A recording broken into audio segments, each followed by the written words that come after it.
The third eye opens, somewhere forward of the bridge, sealed behind void-rated bulkheads and wrapped in the particular silence of a compartment deliberately isolated from the rest of the ship.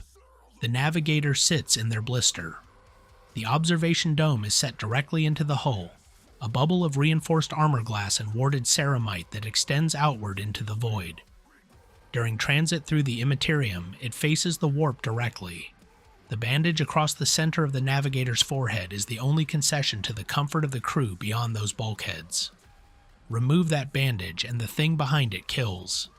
The isolation of the Navigator's compartment from the rest of the ship is architectural and deliberate. A standard Geller field envelops the vessel in a psychic buffer that keeps the Imperium at bay. The Navigator's blister sits outside the full protection of that envelope, because perceiving the Astronomican and reading the warp's current structure requires direct exposure to the Imperium's sensory environment. A Navigator working behind a full Geller field is effectively blind to it. The compartment carries its own modified warding, sufficient to prevent demonic incursion while leaving the Navigator's third eye operational.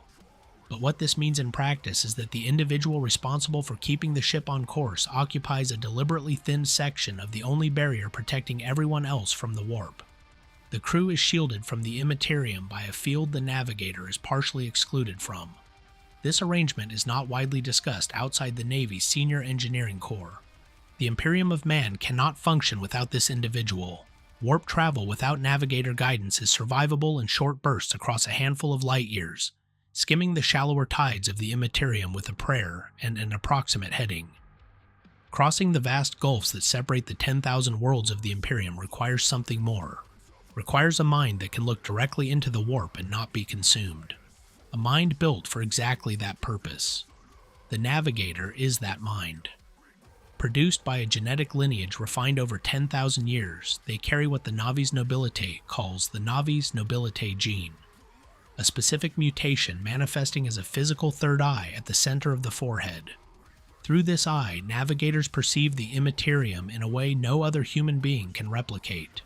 They read currents, pressure gradients, and the structure of the warp as navigable terrain, and they can perceive the Astronomican, the psychic beacon broadcast from Holy Terra by the will of the Emperor himself, using it as a fixed point against which all other warp phenomena can be measured. Without Navigators, the Imperium starves. Without Navigators, the Space Marine chapters become isolated fortresses. The Astra Militarum cannot reinforce a war zone. The tithe stops flowing, and the Administratum's impossible machinery seizes solid. The Navis Nobilite has known this for as long as the Charter has existed. The question worth asking is whether the dependency was designed. The Navis Nobilite licenses the only route to the Imperium's survival on terms it alone has ever written. Every other institution negotiates. The houses dictate. The approved texts present Navigator houses as a useful mutation, a happy accident of the human genome elevated to high station by imperial necessity. The framing is comfortable, and the distance between what the houses want believed and what the houses know is substantial. The Navis Nobilite, architecture of a monopoly. The Navis Nobilite is a federation of Navigator houses rather than a single organization, each lineage stretching back thousands of years, each fiercely protective of its bloodlines, its contracts, and its genetic secrets. The most ancient houses trace their origins to before the Horus Heresy. Some claim lineage back to the Age of Strife itself, before the Emperor's Great Crusade unified the scattered remnants of humanity. The most prominent houses in the historical record include House Belisarius, the eldest and most politically visible of the major bloodlines, whose documented history predates the Great Crusade and whose novators have held influence at the highest levels of imperial governance for as long as the relevant records exist. House Proust, House Carpinus, and House Oravi are among the other senior lineages with confirmed histories stretching back several thousand years. Each maintains a distinct internal hierarchy. Working Navigators progress through the grades of Navigator, Senior Navigator, and Master Navigator before reaching the political tier of Novator, and its own archive of navigational records accumulated across millennia of service, supplemented by armed household retainers whose numbers are not disclosed to any external institution. These archives are among the most valuable non-military assets in the Imperium, and access to them has never once been granted to anybody outside the houses themselves, including the Inquisition. The houses maintain active navigators across their combined bloodlines in numbers they do not disclose externally. Available sources suggest several thousand to the low tens of thousands at any given time, a figure that sounds substantial until set against the scale of the Imperial Navy, the rogue trader charter holders, the Adeptus Astartes fleets, and the Departmentum Munitorum's supply chains. Every navigator is continuously contracted. There is no reserve. Waiting lists for new navigator assignments run years in some fleet segments, and the houses set the price because no alternative exists. A navigator house is structured around a single core asset, the Navis Nobilite gene. Maintaining the purity and potency of that gene requires careful management of which pairings are expected to produce navigator gene offspring. The houses do conduct political marriages with Imperial nobility for strategic and contractual reasons, but the bloodlines expected to carry the third eye are managed with surgical precision. The houses track genetic markers across generations, calculate mutation stability, and ensure that the pairings most likely to produce viable navigators are never left to chance. A child born without the eye is a failed investment. A child born with the mutation expressed too strongly becomes something the houses handle quietly, outside the sight of any external authority. The competition between houses runs well past the political. Contract disputes between major bloodlines have historically turned lethal. House retainers have fought pitched engagements in the underhives of hive worlds over navigational route monopolies. Assassinations of novators, the hereditary heads of each house, are sufficiently common that senior house members travel with protection details that would not embarrass a planetary governor. Genetic espionage is a practiced discipline, stealing bloodline data, compromising breeding pairs, or arranging for rival house navigators to be assigned hazardous routes with no record of the arrangement ever having existed. The Navis Nobilite presents a unified face to the Imperium and tears itself apart behind the facade. The Paternova. At the apex of the Navis Nobilite sits the Paternova, the most powerful navigator alive, whose age has extended so far beyond the already extraordinary lifespan of senior navigators that the physical evidence of it is visible even by the standards of a caste defined by visible mutation. The Paternova holds a permanent seat among the High Lords of Terra, placing them at the highest table of Imperial governance alongside the Master of the Administratum, the Fabricator General, the Ecclesiarch, and the other permanent lords.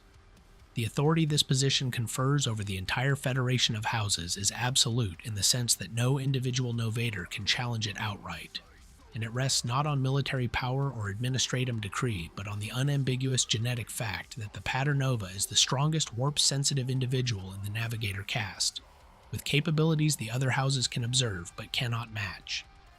An individual whose biological election process has never been externally witnessed, whose physiology has never been examined by any institution outside their own caste, who is protected by a charter that prevents the Inquisition from investigating them without justification, no Inquisitor has successfully assembled in 10,000 years, sits as one of the most powerful people in the Imperium as a matter of institutional right. The governance structure of the Imperium depends on navigators for its logistical survival and places one at its apex. Paternova succession is handled entirely within the Navis Nobilite, and the details have never been shared with any external institution. What the observable record confirms is that the transitional period between a Paternova's death and the confirmation of a successor is one of the most politically violent intervals in the Navis Nobilite's recurring internal calendar. Houses that were maintaining grudging cooperation begin moving against each other. Contracts are renegotiated under duress. The outcome is always the same. One house's candidate emerges dominant. The others accept it or are made to, and the individual who survives the process is physically different from the navigator who entered it. How different and by what mechanism the houses have never disclosed. What follows is inference the houses would prefer not be committed to paper. The physiological transformation involved in Paternova succession appears to be irreversible, accelerated, and categorically beyond the normal mutation progression that aging navigators experience.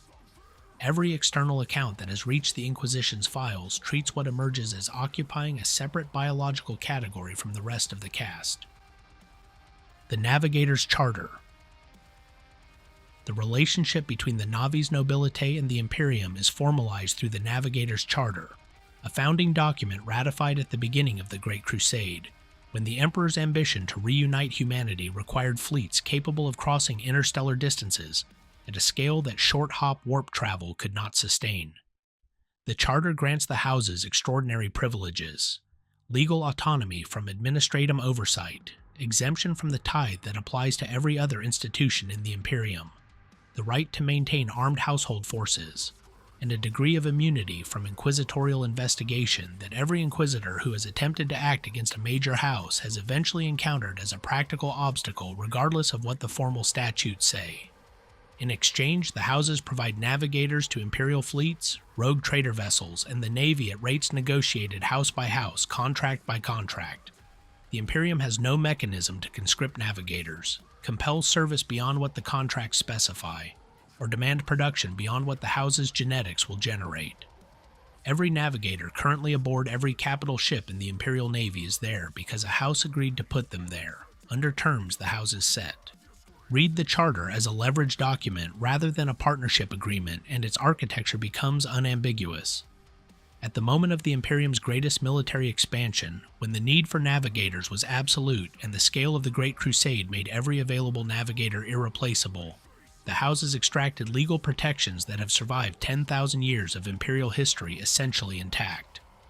Whether this reflects the house's negotiating acuity or whether the Charter was written by someone who wanted exactly that outcome is a question the document itself cannot answer. The Warp Eye, what it actually is. The third eye is a physical organ seated in the forehead between and above the standard two eyes, covered by a membrane when not in use and opened like any other eye.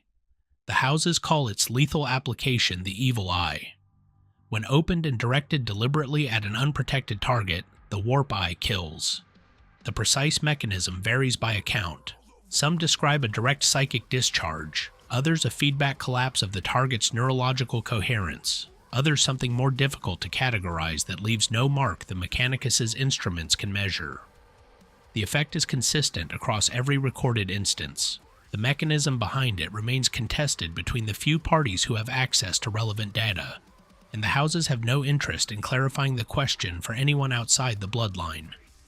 The Adeptus Mechanicus has petitioned repeatedly for access to deceased navigator subjects for study, and been refused every time.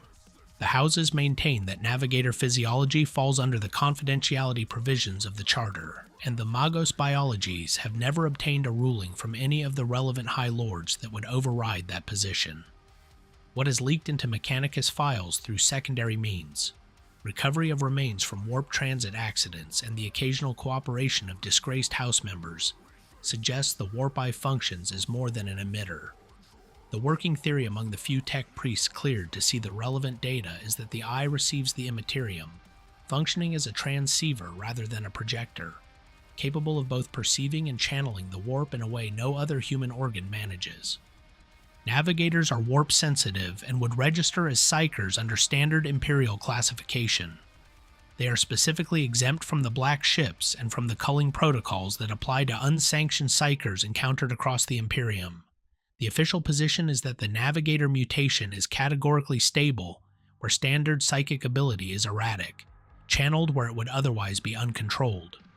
Whether this stability is an intrinsic property of the Navis Nobilite gene, or an engineered characteristic whose maintenance requires the gene to remain in its current form, connects directly to the origin argument and is a question the houses have no interest in the Mechanicus or the Inquisition examining closely.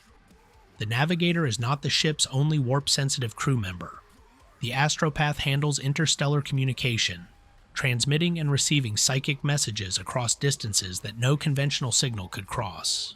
Both roles are essential to the Imperium's coherence, but they operate through separate mechanisms and separate relationships to the Emperor's power. The astropath is soul-bound directly to the Emperor during a ritual that stabilizes their psychic ability while permanently destroying their sight. The Navigator perceives the Emperor's signal through the Astronomican without direct soul binding, which preserves more cognitive independence at the cost of full exposure to the long-term effects of warp-induced mutation. Each role answers a different Imperial dependency. Neither can be improvised from the other. The perception of the Astronomican. The Astronomican is the psychic beacon broadcast from the throne world, powered by the Emperor's will acting through a choir of 10,000 sacrificed psychers. It provides a fixed navigational reference perceptible through the Imperium at distances of up to 50,000 light-years under ideal conditions. Without it, a navigator has no anchor. What the Astronomican actually looks like through the warp eye is something the houses discuss only among themselves.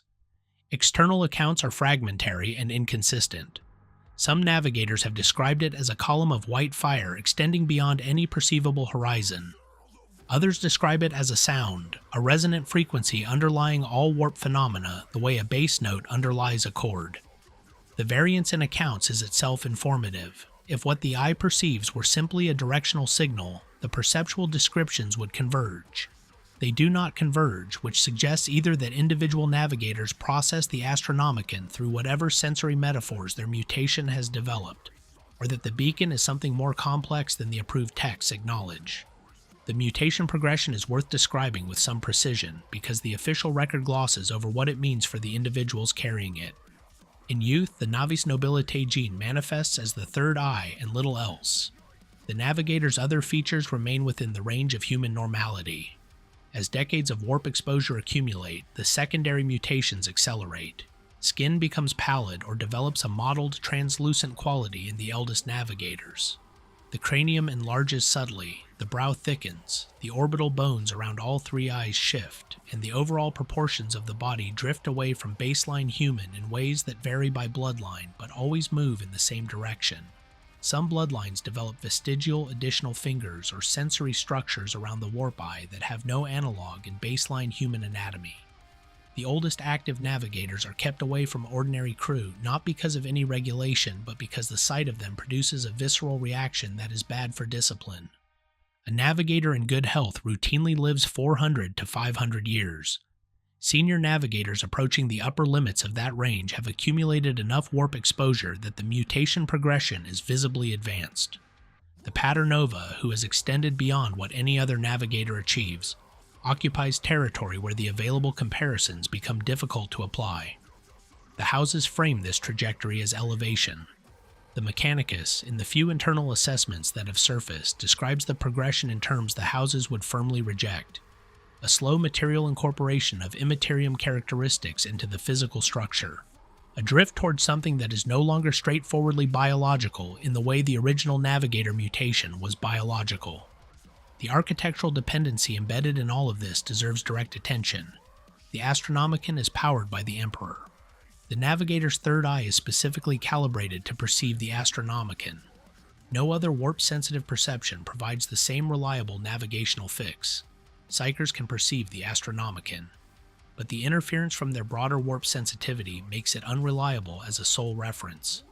The Navigator's eye is narrowly, precisely tuned to receive what the Emperor's will broadcasts. Whether this calibration is natural mutation or deliberate engineering is the central question of the Navigator conspiracy, and the one that neither the Navis Nobilite nor the Inquisition has any interest in resolving publicly. What they see in the dark. The experience of navigating through the warp is not something any navigator has described fully to an outsider. The fragments that exist come from memoirs, from debriefings, from the occasional navigator who, through eccentricity or the loosening effects of very advanced age, has spoken more openly than the houses would prefer. The Imperium is populated by entities, by demons and the accumulated psychic residue of mortal species across billions of years of emotional discharge. Navigation through it requires more than pointing at a beacon and applying thrust. The warp has currents, eddies, compressed zones where transit time is reduced, and expanded zones where ships can drift for years, covering minimal real space distance. There are regions the houses designate internally as deep tide zones, areas where the fabric between realities has been so degraded by ancient conflicts or catastrophic psychic events that the normal rules of warp navigation cease to apply. The terminology is the house's own and not shared with external institutions. What the Mechanicus's navigational texts call these same regions differs, and the two bodies have never formally compared notes on the subject. Compounding all of this is the time problem. Real space-time and warp transit time have no reliable correspondence. A vessel navigating a poor route may spend weeks in the Imperium and emerge to find years have passed in real space, or spend months threading a particularly dense current and lose only days. An experienced navigator reading the warp structure correctly can minimize this drift. An inexperienced one, or one navigating blind, accumulates it catastrophically. For a fleet supply lines, for a reinforcement schedule, for a campaign that depends on forces arriving when expected, the difference between a skilled navigator and an adequate one is measured in years of relative time. The houses have never needed to advertise this particular advantage. The historical record of lost fleets and failed campaigns says it for them. The navigator reads all of this. They are also visible to what they are reading. A navigator with a strong warp eye, operating in areas of dense demonic activity, becomes perceivable to the warp's inhabitants in a way that an unshielded human mind would be, with the crucial difference that the navigator's perception is controlled where the ordinary humans would be immediately catastrophic. The navigator sees the demon, and the demon sees the navigator, and both parties understand that this particular human being is operating on terms that the warp's standard predation mechanics do not straightforwardly apply to. The price of seeing. Extended warp exposure costs the navigator in ways that accumulate below the threshold of visible physical mutation. Navigators who have served for decades report that ordinary light seems flat compared to what the Imperium offers, that the sensory density of the Imperium is impoverished relative to the chromatic and structural complexity of the warp. Some navigators, particularly those who have spent more of their adult lives in transit than in port, develop difficulties processing real space social environments. Cues that baseline humans read automatically become opaque to them. They lose the register for interactions that were instinctive before the warp exposure changed the baseline of their perception. The houses manage this through rotation protocols, mandatory dirt side periods, and what the senior ranks of the bloodlines call grounding practices, rituals and sensory regimens designed to reinforce attachment to physical reality. Some of these practices are maintained as formal tradition. In the older and more conservative houses, they carry the weight of religious observance, though the houses would resist that characterization publicly. Whether they work is a more difficult question than whether they are observed. The navigators who fail to maintain their grounding move past what the rogue psyker framework is equipped to describe. There are sealed case files in the Inquisition's most restricted archives concerning navigators who no longer required a vessel to move through the warp, who began to function as spontaneous conduits between real space and the Imperium at their physical location. These files end abruptly, in the manner that Inquisition files do when the subject matter becomes institutionally inconvenient rather than simply hazardous. The origin question. The Navis Nobilite's official history traces the Navigator gene to the genetic experiments of the Dark Age of technology, thousands of years before the Emperor's emergence into recorded history. In this version, the mutation was identified among certain human populations during humanity's first serious expansion into the stars, recognized because it conferred a navigational advantage no other human trait could replicate, developed through the genetic sciences of that era, and formalized into hereditary bloodlines long before the Age of Strife closed. By the time the Great Crusade began, the Navigator houses were already established institutions with centuries of operational history and well-developed internal hierarchies. This account has the obvious advantage of predating the Emperor, which removes the possibility that any specific individual engineered the mutation deliberately. The Navigator gene becomes a natural adaptation, shaped by selection pressure rather than design. The houses have every reason to maintain this version and no apparent reason to correct it. The problems begin when you examine what the gene actually does against the statistical likelihood of it arising through natural mutation. The engineering argument. The Navis Nobilite gene does not behave like a natural mutation. Natural mutations produce variable expression, inconsistent phenotypes, significant rates of non-viable offspring. The Navigator gene produces, with remarkable consistency across bloodlines that have been geographically separated for millennia and share minimal other genetic material, the same specific tertiary organ, the same warp perceptive capability, and the same calibration to the Astronomican. Genetic engineers aim for this kind of consistency and rarely achieve it cleanly on purpose. As a spontaneous natural development, it is a statistical event that the available models do not comfortably accommodate. The calibration to the Astronomican is the most difficult element to explain under the natural mutation framework. The Navigator's third eye is specifically tuned to perceive a signal the Emperor generates through the Astronomican choir, a mechanism operational since at least the Great Crusade and the founding of the Imperium approximately 10,000 years ago. If the Navigator gene predates the Imperium by thousands of years as the official history claims, then the eye was calibrated to perceive a signal that did not exist at the time the calibration was established. The explanations that cover this are limited. Either the gene was modified after the Astronomican came into existence, or the Emperor was operationally active in some capacity long before the historical record acknowledges. Both explanations are consistent with what is known about the Emperor's age and pre-Crusade activities, which are themselves classified at levels that make the Navigator question look transparent by comparison. The Emperor's Hand. There are references in pre-Crusade texts, primarily those recovered from isolated human worlds that maintained independent historical traditions during the Age of Strife, to something the texts call the Navigator Compact. The details vary across recovered versions, but the core account is consistent.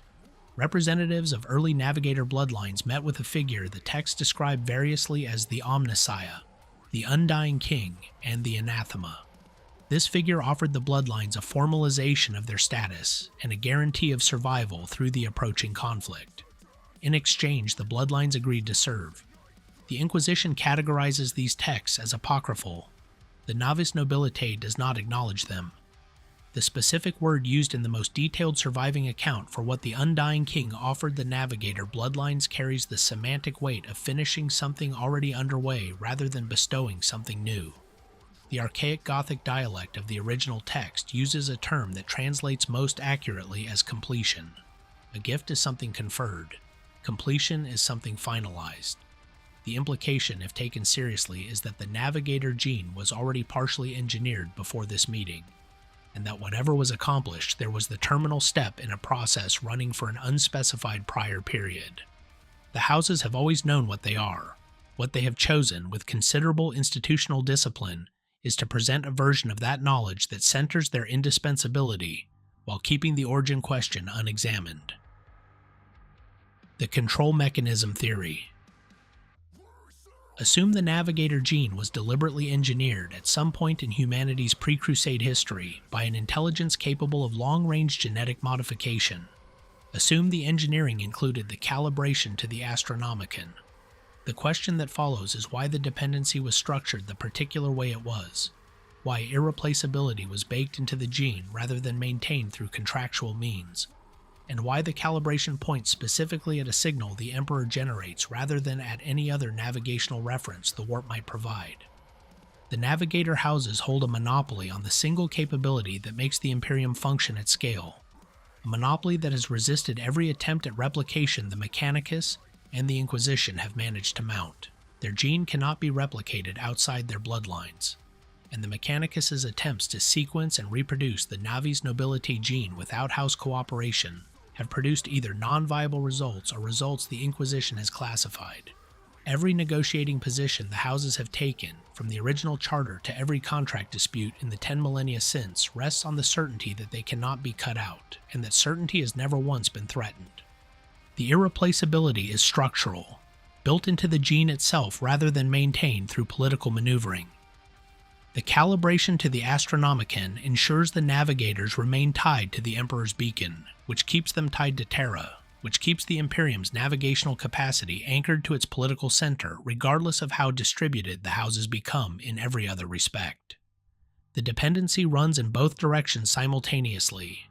For the Navigator houses, their essentialness is contingent on a beacon they do not control. Cut off from the Astronomican, Navigator abilities degrade.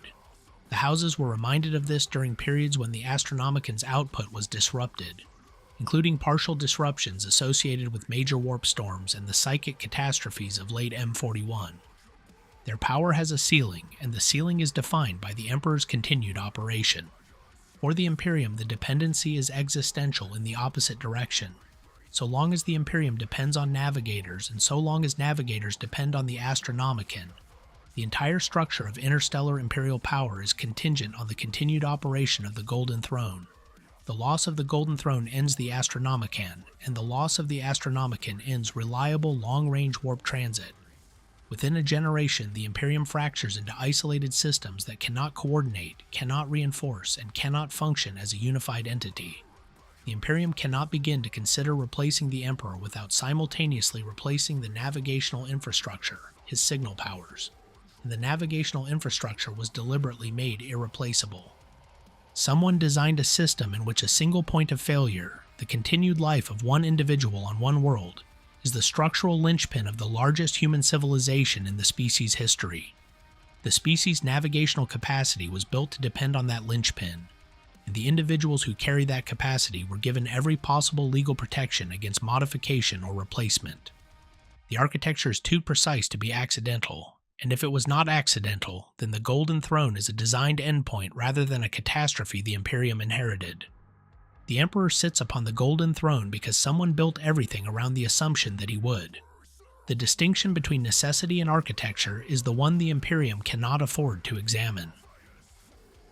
What the houses know and will not say.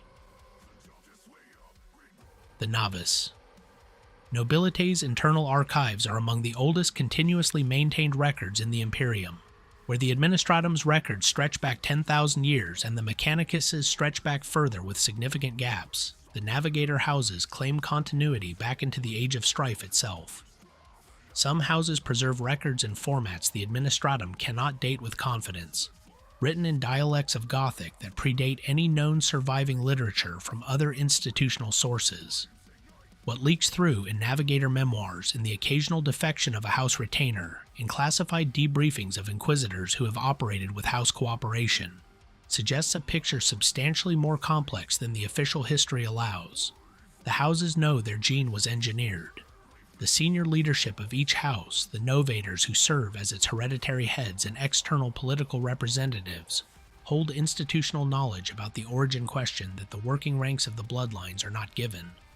The content of this knowledge is the most consistently classified item the Inquisition has failed to fully penetrate in its 10,000-year history. What is confirmed? The Navigators maintain internal archives separate from the ones the house's working navigators access. Every Navigator who has been taken for inquisitorial questioning under serious duress has died before the relevant questions could be answered in full, across a statistical run that extends well beyond coincidence into something that looks like institutional policy. The houses have been protecting this information longer than the Inquisition has existed to seek it, and the mechanism of protection has apparently included the willingness to sacrifice their own leadership rather than let it surface. The heretical fraction. Within the Navis Nobilite, there exists a persistent current of thought that the houses have been complicit in their own subjugation, that the Charter and the Astronomican dependency and the careful maintenance of the monopoly represent Navigator containment rather than Navigator power. These thinkers, referred to within the houses as the Unbound, argue that the Navigator gene, if developed outside the constraints of the Charter and the Astronomican calibration, could produce capabilities the houses deliberately suppress to maintain their safe but limited position. The Unbound are handled internally. Navigators who develop such sympathies are not reported to the Inquisition. They are quietly reassigned to particularly hazardous routes, or they accept long solo contracts in the outer reaches of the segmentum obscurus, or they develop terminal conditions the house's senior medics catalog as warp progression complications.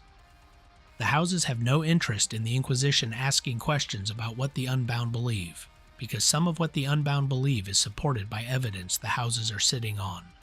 The most dangerous of the Unbound positions, the one that gets Navigators killed even by their own institutions, is the claim that the Astronomican functions as a cage rather than a lighthouse, that the Navigator's calibrated perception of the Emperor's signal is a leash, and that a Navigator who could learn to operate without reference to the Astronomican could navigate anywhere, including places where the Imperium has no reach and the Emperor has no visibility. The houses kill for this idea not because it is clearly false, but because they cannot afford for the Inquisition to find out how seriously some of their senior bloodlines have entertained it. The dependency in the Age of Ruin. The Cicatrix Maledictum tore the galaxy in half. The The Great Rift, the wound in real space that opened in the final years of M41, was the product of cascading catastrophe.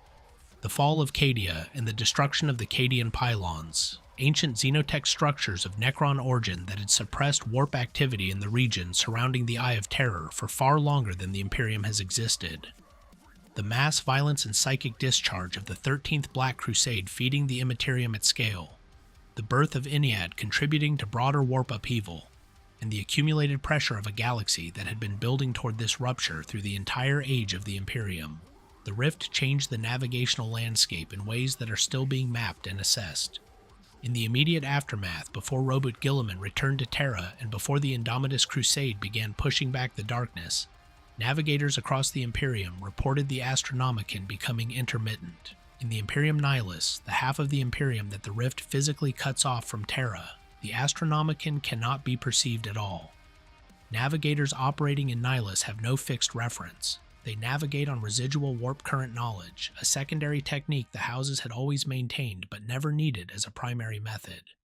The results are significantly less reliable, with ships lost to miscalculation and transit times varying by months or years in ways that make coordinated planning effectively impossible. The Imperium Nihilus operates at a fraction of the logistical efficiency of the Imperium Sanctus, precisely because the single navigational dependency the Imperium was built around has been severed. The structural vulnerability that the control mechanism theory predicts is now manifested in observable reality. Half the Imperium is running on backup navigation because the designed single point of failure has been partially disrupted. The Navis Nobilite's position in Nihilus is paradoxically both diminished and strengthened. Diminished because they cannot operate at full capability without the Astronomican. Strengthened because even degraded navigator ability so thoroughly outperforms any alternative that their leverage over Nihilus fleets is essentially absolute. The houses operating in Nihilus have begun developing their residual navigation techniques into something more systematic. Whether this is a coping response to operational necessity or the deliberate cultivation of exactly the Astronomican independent capability that the Unbound have always argued for is a question the Inquisition is tracking with anxiety it is not yet committed to formal policy. The conclusions. The Inquisition won't commit to paper. The Inquisition has been investigating the Navis Nobilite since before the Inquisition had its current name.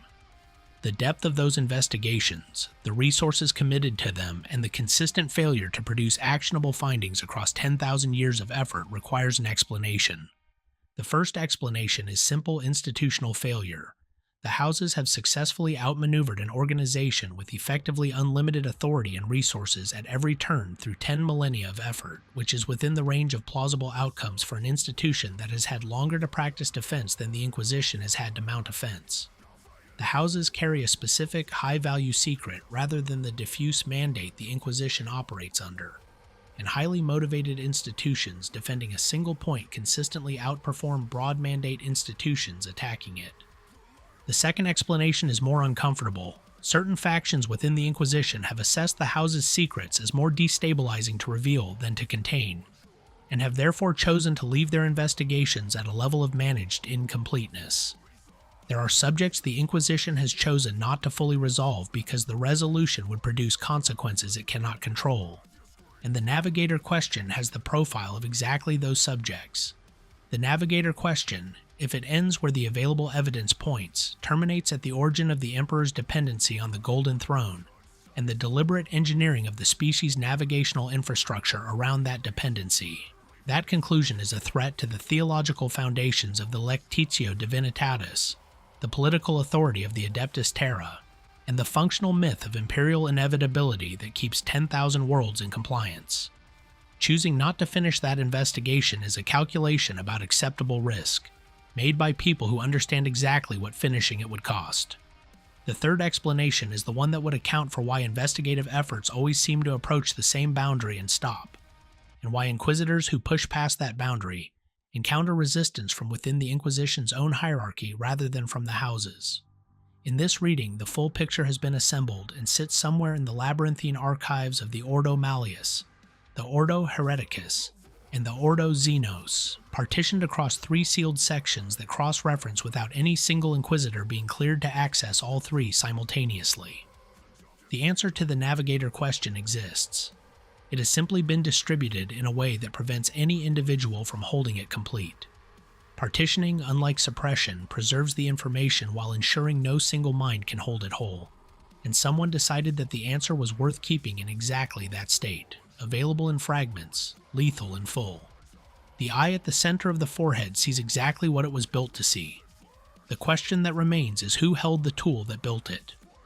The Navigator sits in their blister dome, bandage over the eye, listening to the ship move through a space that would destroy any unprotected mind.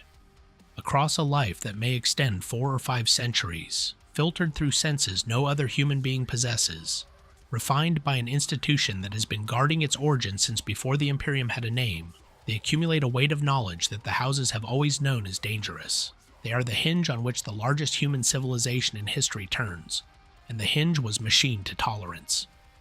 Whether the Navigator gene was the first conspiracy, the one that made all the others downstream of it possible, determines whether the Emperor's arrangement on the Golden Throne is its intended endpoint or its continued price. The houses have kept that answer inside the bloodline and behind the Novator seal for as long as the question has been worth asking, and the Inquisition, which has spent 10,000 years trying to extract it, has apparently concluded that knowing would cost more than not knowing. Sources and canon grounding. This narrative draws from the following canonical sources: Warhammer 40,000 core rulebooks, 8th and 10th edition; Rogue Trader, 1st edition and revised; Book of the Astronomican, Dark Heresy core rulebook and supplements; Navis Primer, Dark Heresy RPG supplement Fantasy Flight Games; Horus Rising, Horus Heresy series Black Library; the Liber Chaotica, supplemental lore from Battlefleet Gothic and associated campaign books, Warhammer community canonical articles, and Black Library fiction featuring Navigator characters across the Ravenor and Eisenhorn series. The Navigator Compact, the Unbound, and the partitioned archive framing are original conspiracy analysis and are presented as such. Terms marked as internal house terminology, deep tide zones, grounding practices, are not confirmed canon terminology and are presented as the house's own designations based on inferred institutional practice. All claims regarding Navigator physiology, the Navis Nobilite structure, the charter, the Paternova's High Lord seat, house names, the evil eye, and Navigator lifespan ranges are drawn from canonical sources.